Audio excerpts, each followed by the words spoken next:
All right guys, so today I'm gonna make a video about the KO controller, this new KO stuff that's out. They just released an app and a new hex file. So the new version of the app has a lot of new features, which I'll kind of go over and show, but also the new hex file has a lot of changes, which is throttle sensitivity and stuff like that, throttle mapping for 60-volt batteries, and also just some other changes as far as like back motor and stuff like that. So we're going to talk a little bit about that, like what the throttle changes feel like and what I think about that versus what's always been. So the KO app, the KO controller, I would say, and I've had mine for about a year, has gone through a bunch of different changes as far as throttle. When I first came out, I hated it. The throttle would stick open and you couldn't like let off, but they changed that, and then I ended up buying a domino throttle, which you can see here, which has made huge improvements as far as like getting the KO to work right and doing stuff like that.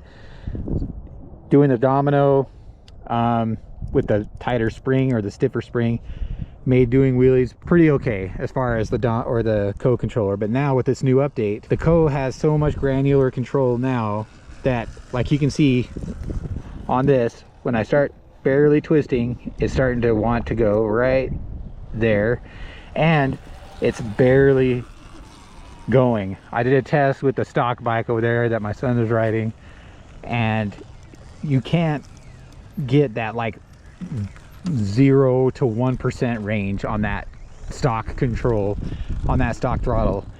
On this one you can literally crawl way slower than on that bike. So there is a lot of control level compared to even stock. The controller is definitely a lot better than it used to be, and I'm going to go over some points with that. We're just here at the field. We're going to get just a little bit of jumping in and get some feel for it and see what we think. So far I'm really happy with the update, and in the app I would say there's a lot of changes too, with not just the throttle, but like they have this thing called back motor, which isn't regen, but it makes it feel like a 2-stroke or a 4-stroke or something like that, to where you're feeling some, when you let off the throttle, like it wants to pull you back, and that's not the regen that's doing that. So let's go over the app and the changes there. And as you can see on my bike, the only piece of KO gear I have is the controller. We're gonna go in. As you can see, when it connects, you'll get a battery percentage and things like that. We're gonna get a quick look at the different profiles. Nothing really changed on this main screen. When we look at these profiles, they gave us one called KO Baseline. That comes right out of the gate. The minute you update the software, it brings you in this profile, which is, if you look, stock Sur-Ron's type of settings. 90 amps, which is 5.4 kilowatt. That's the other thing they did on this, is that they show you the actual kilowatts instead of just showing you how many amps, and you have to do the math on the fly. Max phase current. Then if we look at their advanced and their throttle curve, this is what they show. They start at 70% power, go to 73, 76, 79. So they're just basically going up by 3 all the way to 100 on 5,500 RPM, and then they back it back down. So we have this peak that you can see up here in the top. And this is the base KO baseline that they give you out of the gate. Here's a new setting inside of the throttle control. This is the new stuff. So what you see now is true linear, standard, fast, and custom. Now what this means here is, before this used to be called eco, and then standard, and I can't remember, sport. That's the new side of this part. The throttle kickback is what I was talking about. It is where you let off the throttle. It's not regen. It just makes it feel like one of these options here. And I'm guessing this is like 2-stroke type of stuff. And you can also do a custom kickback where it's showing you how much it's gonna like throw back at you. Starting point adjustment is how much play there is in the throttle before it engages. So you have like a 3% twist before you can feel it. I like true linear. So the difference between true linear, fast, standard and fast. Let me talk about true linear and standard and fast. I'm gonna go ahead and stop this screen recording for now. We'll continue that back up here in a second. I've got this page over here, and this is, I don't know 100% of what their graphs look like, but from when I talked to them back in the day, we had this idea of your power, and then this was RPM. So what they have is the eco, or now true linear, which that graph would look like this. So it's saying like from 0 RPM, even if you have another setting, say your setting in your curve of power is set to 100% up here, it's going to still kick in at kind of 0 until you start going, and it's going to give you 100% of these percentages. Like, you know, obviously these are like 10%, 20, 30, 40, 50, 60, or RPMs, 500, you know, 1000, and then percentages up here. So percent here, RPMs down here. And I would say that the standard throttle probably would start up here and then do some crazy thing like this. And then sport was probably even crazier, where it was something like this. And so if you were using sport and you had your power set to like 100%, immediately you're looping the bike, just twisting the throttle. So people would lower their percentage on their power curve down to 70% so that they're getting 70% of this percentage, you know what I mean? Why I like true linear is because I know I'm gonna get a whole full 100%. Mine is set like this. So I'm gonna do dotted lines. Mine is set something like this. Well, it's even further out. So I have 100% of power up until like 6,000 RPM, and then it starts to taper off. And that's why I like true linear, because it feels super smooth. Even though I'm at 100%, it's gradually climbing up. And I'm sure that with each of these different settings, with true linear and standard and sport, you can probably sit there and fine tune it to be perfect. And all of them could be identical in some way or another. You could change those things. For me, I liked using the eco back in the day. Back then they had a limit of eco being at 9 kilowatt. Now this true linear thing that they have, you can go all the way up to 15 kilowatt.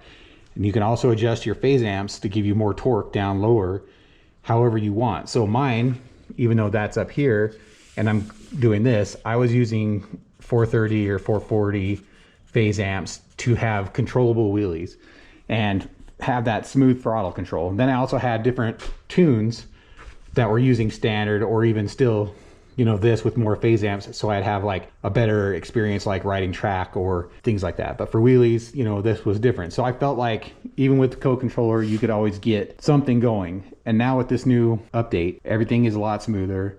The throttles feel great. Whether you like that kind of stuff or not, liking to be able to fine tune how KO works, this is a dream come true for people who want to give something exactly what they want. If you want something out of the box, KO is probably not your option. I mean, even though they give you a base profile, it might not feel like what you want it to feel, or feel like exactly like a BAC 4000 or something like that. So for me, now with this update, it's working great. And I feel like I can get back to getting better at my wheelies. Like for the long time, once I got the KO controller, I kind of stopped doing wheelie practice, because what would happen is I'd get my wheelie up, I'd brake, and I'd bring it back down, and it was just kind of a little too twitchy on the bringing it back up again. And I had a few close calls, and it kind of just took me off of that. But now I feel like that's a lot easier. I know this probably looks like shit and whatever, but hopefully it helps somebody. Anyway, let's get back to this.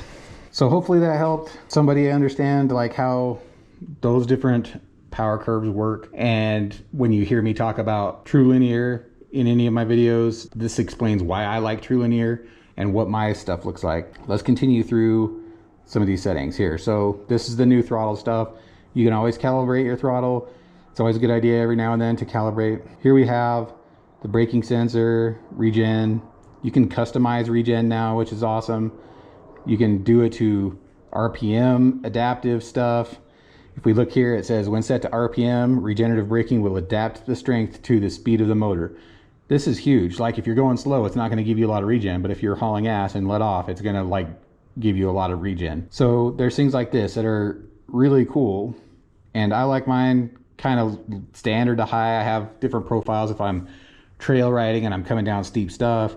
I've got different profiles to engage more regen and stuff like that, which is a nice thing to have. So here, the cool thing is now that they give you an option to choose batteries in here, and they show a different list of batteries that you can pick from. We got options to show you what the speedo will say. When I say speedo, I'm talking about the Sur-Ron display. If you choose the right battery, if you choose this rear sprocket and your size of tire, which mine is a 9116. As you can see here, I've got a 16.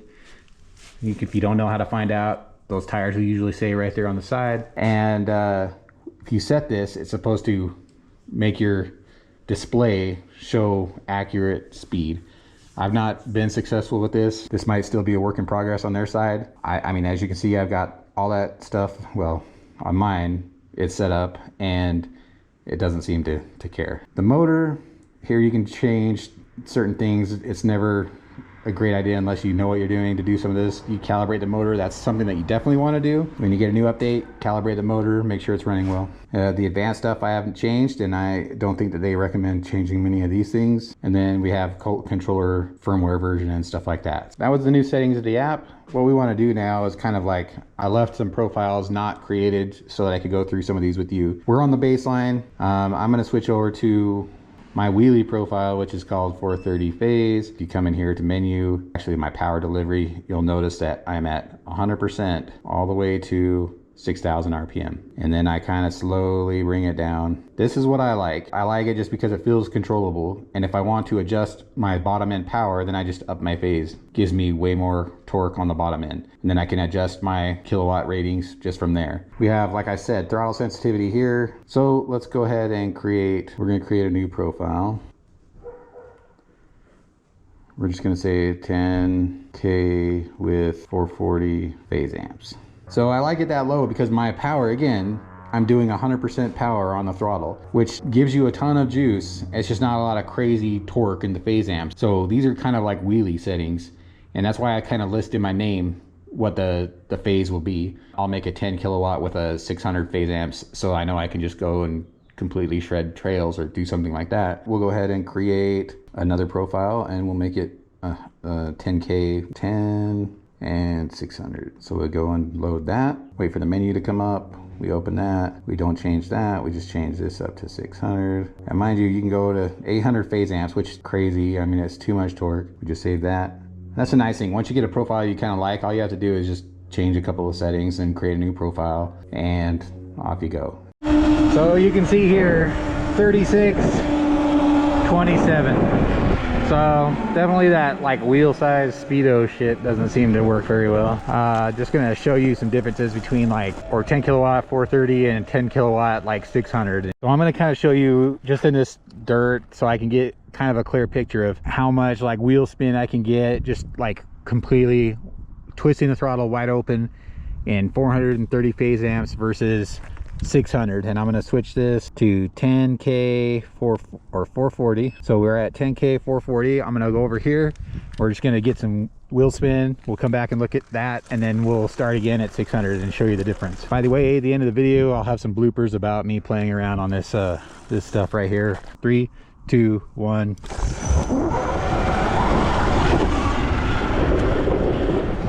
So that's 10 kilowatt from a dead stop. As you can see, I mean, we had wheel spin pretty good, but the takeoff definitely took a second for it to grab. Once I got into the higher power, the wheels spun all the way. We'll change this. That was only 440 phase amps. Now we're gonna go 600. 3, 2, 1. That's still only 10 kilowatt. So comparatively, and this is the shittiest, like, I guess, result, but you can see the further right is the new 10 kilowatt. Immediately my wheel was spinning. I had to lean way over the front of the bike and it took me there. And again, this is true linear. I showed you on that graph what that looks like. Obviously with the sport and standard mode or whatever and custom, you can change all that kind of stuff, but that gives you an idea of like how controllable you can make these phase amps. I'm only at 600. I could go up to 800. But my thoughts on the KO update, I mean, I'm gonna wrap it up here. Like, my thoughts on this KO update, I think it's a lot better. If you're a guy that wants like full customization of whatever you're doing and all these different profiles that you can create. Definitely go with the KO. Like, that's going to give you the chances to do all that kind of stuff. If you have lots of money to burn, get the X9000, because that's probably the superior controller. I'm not gonna lie, it's probably way better. Since I already bought this a year ago and the X9 didn't exist, I'm not about to just drop another 1,500 bucks just to get a new controller. So take that as it is. Enjoy some of these clips with us playing around on some of these sections here. I got some bloopers at the end. Go ahead and leave me a like if you thought the video was great. Subscribe if you want to keep up to date on all of my other videos, but I'm going to keep them coming, so I appreciate it. I'm almost to 1,000 subscribers, so that would be awesome. If you are watching this and you are not a subscriber, subscribe. I mean, it doesn't cost you anything. You don't even have to hit the bell, but help me get closer to that 1,000 subscriber goal. So anyway, I appreciate all of y'all. Good luck, and until the next time.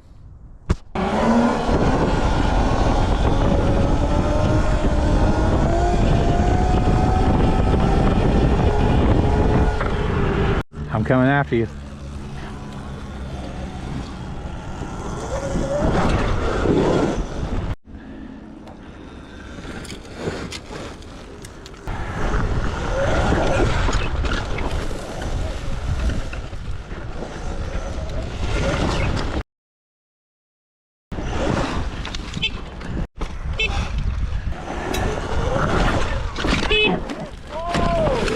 Oh!